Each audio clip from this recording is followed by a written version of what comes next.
بسم اللہ الرحمن الرحیم۔ جب زندگی شروع ہوگی۔ 14واں باب۔ نیچے تا حد نظر وسیع و عریض پھیلا ہوا ایک سرسبز و شاداب میدان تھا، جس کے عین وسط میں سنگ مرمر کا ایک سفید پہاڑ نظر آ رہا تھا۔ یہ کسی پہاڑی سلسلے کا کوئی حصہ نہیں، بلکہ تنہا اور یکتا سنگ مرمر کا ایک بلند ٹیلہ تھا، جو زمین کے سینے میں کسی تنہا ستون کی طرح ایستادہ تھا۔ اس پہاڑ کی چوٹی بلند ہوتے ہوتے ایک نیزے کی نوک کی طرح باریک ہو کر ختم ہو رہی تھی، مگر یہ پہاڑ کا خاتمہ نہ تھی، بلکہ یہ نوک اس عظیم الشان اور عالی شان محل کی بنیاد کا کام کر رہی تھی، جو عین اس کے سرے پر بنا ہوا تھا۔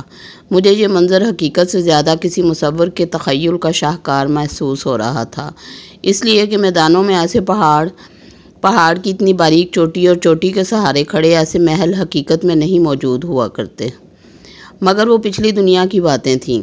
اب تو آزمائش اور طبعی قوانین کی وہ سابقہ دنیا ختم ہو چکی تھی، ایک نئی دنیا وجود میں آ چکی تھی، جس میں میری بادشاہی تھی اور میں تھا۔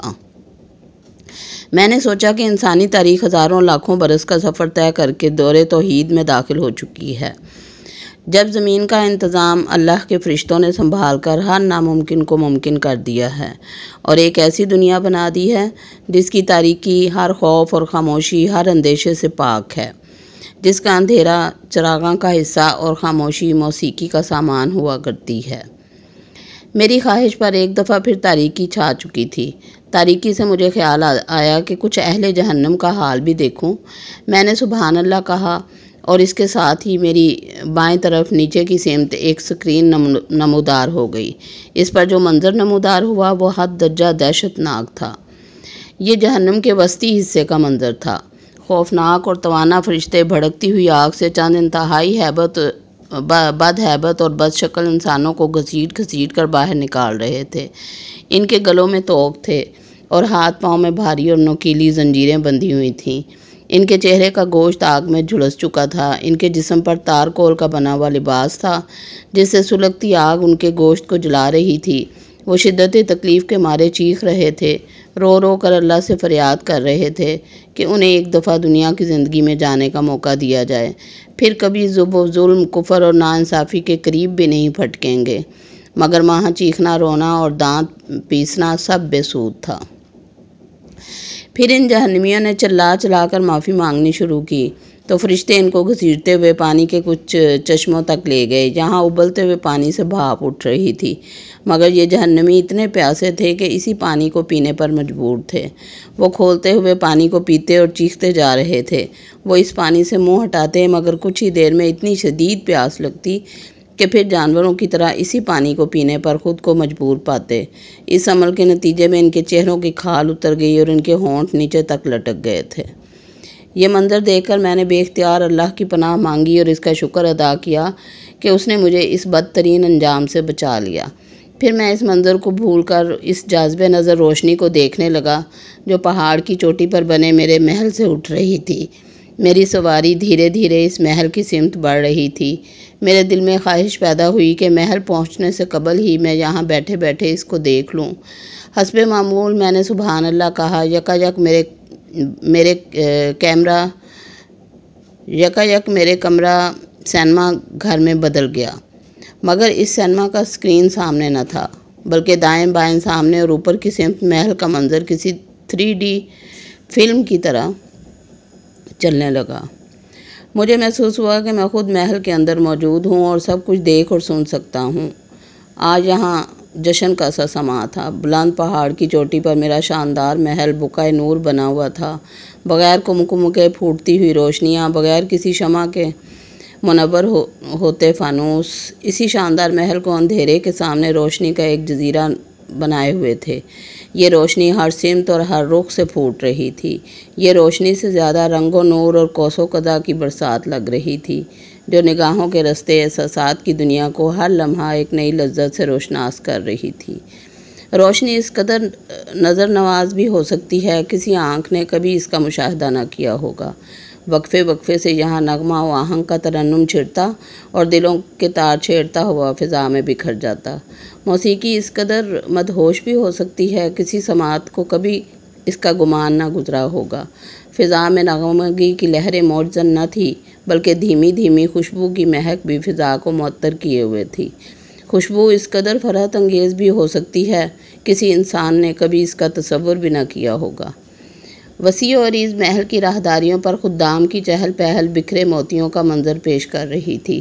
ان کے چہروں پر روشنی، لباس میں خوبصورتی، گفتار میں دلکشی اور انداز میں مستعدی تھی۔ ان خدام کی منزل محل کے ایک کونے پر بنا وسیع و عریض باغ تھا۔ یہ باغ کیا تھا؟ سبزے، پھولوں اور درختوں کا ایک ایسا گلدستہ تھا جس نے اپنے حسن سے چمن بندی کی ہر انتہا کو مات دے رکھی تھی۔ ہزار ہا رنگ اس باغ میں بکھرے ہوئے تھے۔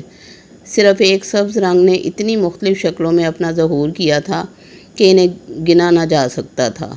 بلند و بالا درخت، ان پر لگے ان گنت اقسام کے پھل، ہر درخت پر مختلف رنگ کے پتے، ہزار ہا طرح کے پودے جن پر لگے ہوئے رنگ برنگے پھولوں، کلیاں، پھر یہ سب کچھ بے ترتیب بھی نہ تھا، بلکہ اصل حسن اس کی ترتیب میں ہی تھا جس کے ساتھ ان درختوں، پودوں اور پھولوں کو منظم کیا گیا تھا۔ باغ کسی شاعر کی دل آویز غزل کی طرح تھا جس میں منتشر الفاظ کو وزن، قافیے اور ردیف کی نظم میں پرو کر ایک شاہکار تخلیق کیا جاتا ہے۔ اس حسین و جمیل باغ کے حسن میں وہ راستے اور روشیں قیامت ڈھا رہی تھیں جو یاقوت، موتی، زمرد، نیلم اور فیروزے جیسے قیمتی پتھروں کے سنگریزوں سے بنائی گئی تھیں۔ اس پر مزید وہ نہریں تھیں جو باغ کے درمیان بہتی ہوئی آنکھوں کو احساس لطافت اور ان کے بہنے کی آواز کانوں کو سرور بخش رہی تھی۔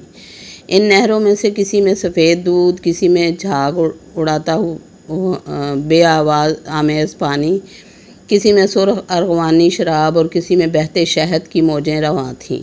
ہر نہر سے ایک منفرد نوعیت کی خوشبو اٹھ رہی تھی جو قریب جانے والے کو اپنے سحر میں جکڑ لیتی۔ نہروں کے ساتھ اور درختوں کے نیچے جگہ جگہ بیٹھنے والوں کے لیے ہیروں اور جواہرات سے جڑے ہوئے تخت، شاہانہ نشستیں اور دبیز قالین اور آرام دہ تکیے رکھے ہوئے تھے۔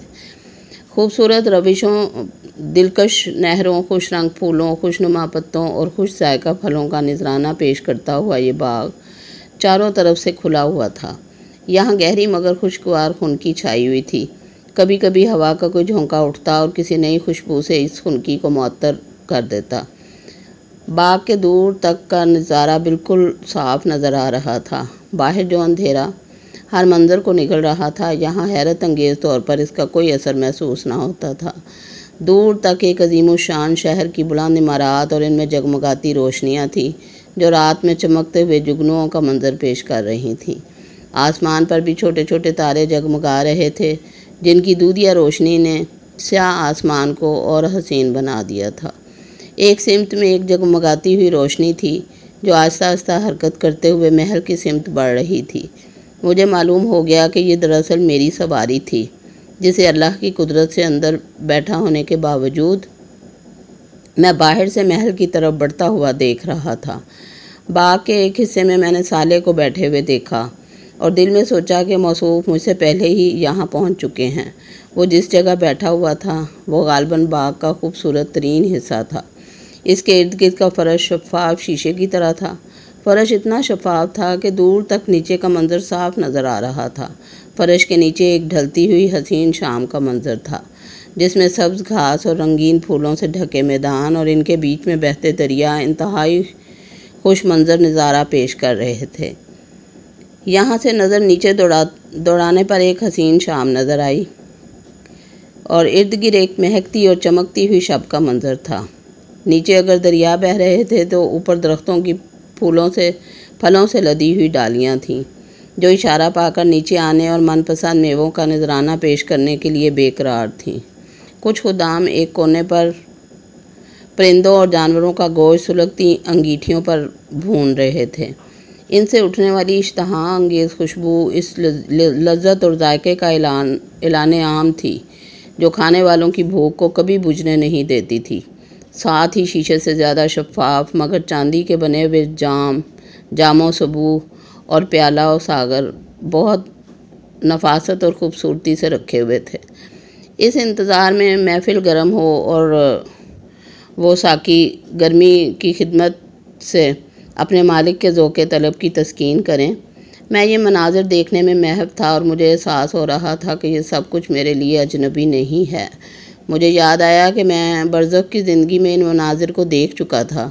اسی اثنا میں مجھے محسوس ہوا کہ سواری کی رفتار دھیمی ہو رہی ہے۔ میں نے اشارہ کیا اور سکرین غائب ہو گئی۔ میری سواری منزل مقصود پر پہنچ رہی تھی۔ بلندی سے جگمگاتا ہوا محل اتنا حسین لگ رہا تھا کہ میرا دل چاہا کہ میں یہاں ٹھہر کر یہ منظر دیکھتا رہوں۔ اس منظر سے لطف اندوز ہونے کے لیے میں نے محل کے اطراف میں 2-3 چکر لگائے۔ پھر مجھے خیال آیا کہ سالے نیچے میرا منتظر ہے، اس لیے میں نے اترنے کا فیصلہ کیا۔ میری یہ سواری شیش محل اسی جگہ دھیرے سے اتر گیا جہاں سالے موجود تھا۔ اللہ حافظ۔